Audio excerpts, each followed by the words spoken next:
ఇక సినీ నటి మాధవీలతపై కామెంట్స్ విషయంలో తాడిపత్రి మున్సిపల్ చైర్మన్ జేసీ ప్రభాకర్ రెడ్డి వెనక్కి తగ్గారు. మాధవీలతపై తన మాటలు తప్పేనన్నారు. తన వ్యాఖ్యలపై క్షమాపణలు చెప్పారు.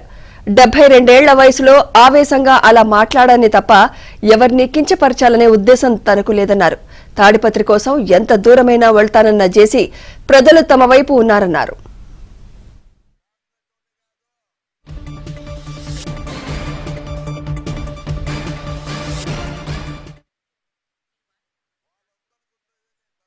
నాకు జనం ఉన్నారు. నన్ను మా ఊరు మా కాన్స్టెన్సీ రెప్పలాగా చూసుకుంటారు. వాళ్ళ కోసం ఎంత దూరమైన పోతా. నా మీద ఎవరెవరు మాట్లాడినారు వాళ్ళంతా ఫ్లెక్సీ వాళ్ళే. అంతకుముందు వాళ్ళ పేర్లే తెలియదు.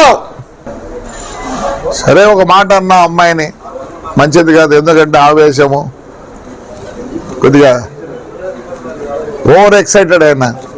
నాకు ఆ అమ్మాయిని అంటే ఏం రాదు పాపం.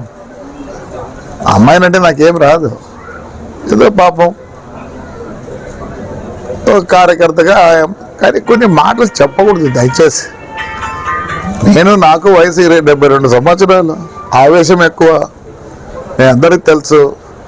ఆవేశంలో పొల్లింది, అది మాట్లాడింది కావాల్సింది కాదు. So I apologise that girl whoever it is she.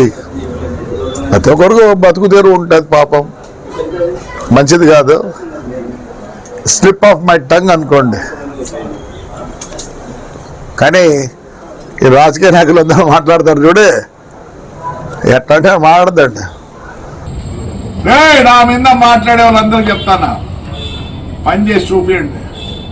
పదవి ఉండదు, పదవి పోతే మిమ్మల్ని పలకరించేవాడు కూడా ఉన్నాడు. గన్మెన్ పెట్టుకొని తిరుక్కుంటాను 4-5 మందిని. నా గన్మెన్ కూడా లేడు రాయ్, నా కొడుకు కూడా లేరు గన్మెన్. అవసరం ఏంటి? Public is there with us. Show off కాదు.